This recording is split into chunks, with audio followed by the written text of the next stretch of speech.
People who had stalkers.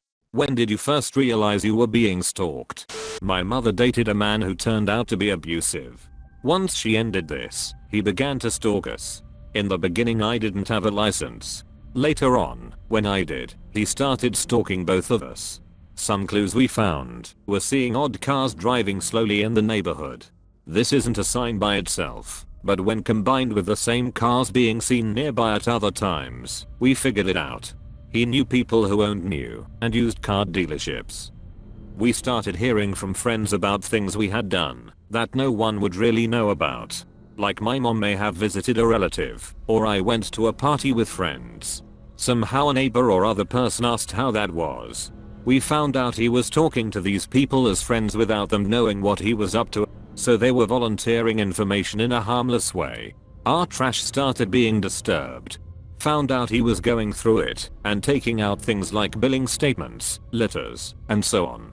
This was before privacy and identity theft were an issue. In the single worst example, he had shown a letter I had written to a prospective girlfriend to a friend of his. I threw out my drafts and accidentally left it there. I just happened to see it when I was there, and the mutual friend told me that she thought the guy had it to proofread it for me. Humiliating. I noticed once I had my license I was being followed when I was out on country roads and so on. Even through college he did it on occasion when people in my hometown knew when I had gone dancing or whatever at clubs. So, all in all, just be vigilant. If you ever feel someone is following you, be it a stalker or a road rage person, do not go home. Go to a well-lit area or a manned police station. Shred everything you throw away if there's anything personal on it. Get a good cross-cut shredder that cuts into tiny pieces. And these days, call the police. They'll take it more seriously than they did in the past. When I got a text from a number one didn't recognize telling me to look outside. I lived in a first floor apartment and there were flowers and chocolates on my balcony. Motherfucker worked for it and was in a position that he had access to the employee records, so he got my cell number and address out of it. What was even crazier was I told my upstairs neighbor to keep an eye out for him, and she said he'd stalked her too. Apparently, this guy just had a reputation for stalking every new girl in town. It was a smallish/medium-sized town. It escalated over the course of the year, but was quite frankly more absurd than terrifying, because the stuff he did was just so bizarre. Finally had to get a restraining order against him. When I would come home, and my blinds were turned in such a way that someone outside could see in, even though I always put them back, the next day they would be turned. Then there was that time I found him hiding in my shower. Needless to say, there was some restraining order action and a stay in jail. What happened when you found him in the shower? And were you getting ready to shower, as in were you naked? Or did you just happen to open the curtain? Goddamn, that's scary. I'm a pretty non-threatening dude, average height, skinny, but I couldn't imagine being a girl and being helpless to like 80-90% of guys, just based on biology alone. I had gotten home from work, I was peeing, and I had that not alone feeling, and I pulled back the curtain and there he was. He was someone I knew, so it was not the same sensation as if it had been a stranger there. I let him play it off like he was making a prank on me. Once he left, I had my locks changed and filed the restraining order within a few days. He violated the restraining order within 30 minutes of being served and was immediately picked up by the police at his job. This is certainly a reader's condensed version of events, as there were many other things that occurred. When he tried to sneak onto my bus, we were both in high school, and he was mentally disabled and much bigger than me. He was convinced I was his girlfriend, and I had severe social anxiety and didn't know how to handle the situation. He'd always talk to me in the hallways, and before I got on the bus, I generally tried to be nice, but not stay near him for too long. He asked to come to my house, but I lied and said my parents wouldn't like me inviting a boy over. He then tried to get on my bus, but the bus driver wouldn't let him. This happened a few times until the bus driver told a teacher, and then someone had to watch him while we waited for the bus. I thought that'd be the end of it, but he only got more obsessed with me after that. He memorized my schedule and would follow me in the hallway asking me to meet him somewhere outside of school. He was really scaring me, but I didn't think he knew what he was doing. I'd text my best friend to come help me. He was honestly my hero at the time. It pretty much came to a head after my grade 11 finals. I was done before my friends and was waiting outside the classroom alone when he found me. He grabbed me and sat on the floor with me in his lap. I was terrified, but I didn't know what to do. He asked me to kiss him, but I said no. He kissed me anyway. I started to cry, and then a teacher found us. They punished him, but I begged them not to tell my parents. I just wanted to forget it ever happened. For unrelated reasons I went to a different school for grade 12, and I heard he raped a girl that looked just like me. I've always felt really guilty. I should have said something or done something to stop him. I'm still nervous around men, especially ones that look like him. It's scary because I've heard of this happen more than once with mentally disabled people, and people don't take it seriously because of the disabilities. While really they should take it way more seriously because those people don't think like we do. They make different kinds of connections, arrive at different conclusions. I was playing with a girl who almost became my stepsister. We shared a bedroom and she wanted to play with Barbies. I had this really weird feeling and I looked up, and at the window, the light in the room made it so I could only see our reflections. I decided to go up to the window and cup my hands to see. To my shock, there was a car across the street and inside was a man with a camera. I could tell he had a camera because he was leaning the giant lens on the door of the car. What was really eerie is he didn't react or anything when it was clear I noticed him. He just kept presumably snapping away.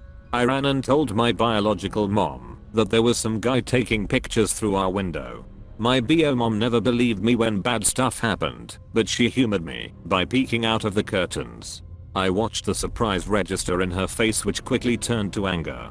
She grabbed our most loyal and scary looking dog and went outside. The guy starts putting away the camera, and then bio mom lets the dog off of her leash. By the time the guy started to speed away, our dog was about a foot from his door. After that, the man started showing up exclusively when my bio mom and her boyfriend weren't home. I was about 12 when this was going on, and it was terrifying. Oh my gosh, that's horrendous. Did it eventually stop though? It stopped when I moved out of state to live with my adoptive mother, which kind of verified that I had been the target. This guy I met in a nightclub kept asking me where I live. It was a semi-small town, so I kinda gave vague directions like by the school. I just met him and did not want to give my physical address. A week later, I found flowers in my car with no note. The next day, found candy, again with no note. At the end of the week, I found a note from the guy nightclub. He wrote that he found me and drove around all night till he seen my car. He went on saying that he has been watching me and knows what I like and did his gifts please me. He told me that he has been watching me go here and there. It started out like he was a romantic, but it turned creeping. At night, I started locking my car door. He would leave notes under my wiper blades. His notes were becoming more and more crazy. He was leaving a dead roses or trash on my car. One good thing is that he did not go up to my door, but at the time my brother was living there and father was home a lot. This took place in 1982, so had no cameras, and the cops did not take this serious since he did not cause any bodily harm. The last thing he left on my car was a wig styrofoam head painted up with my hair and eye color on it with make on it as well, and a knife sticking in the head with fake blood running down it. The guy was a nut job. When I found him hiding in my roommate's room, we had just recently broken up and I had a friend over. Apparently he drove by my house and didn't recognize the car parked in the driveway. So he parked his car down the road and snuck in through my roommate's window. I have no idea how long he had been hiding in my house or what his plans were. It scared the shit out of me when I found him hiding behind the door. He didn't hurt me or say much, and he just quickly walked out of the house. I immediately moved out of town. I didn't sleep for about a month because I was so afraid he'd come back 10 years later, and I still am so jumpy when I'm surprised by people. It's pretty embarrassing. It's not embarrassing. It's frustrating. I had something similar to happen to me like 5 years ago, and since then, I can't sleep or nap unless I lock my doors. I lock both my front door and bedroom door each night, without fail. and double check them on the middle of the night. I suspect that if I had more lockable doors leading to where I sleep, I would sleep better. I can't even take a nap in the middle of a hike in the forest anymore. Or camp overnight, since tents don't do much to slow anyone down if they are after you.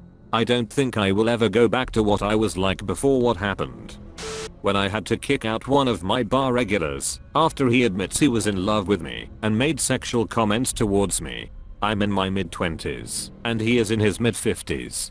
He used to come in every other day and bring me flowers and gifts. One day after he had a couple beers he made a gross sexual comment towards me. I immediately grabbed my manager, but by the time we both came back to the bar he was gone.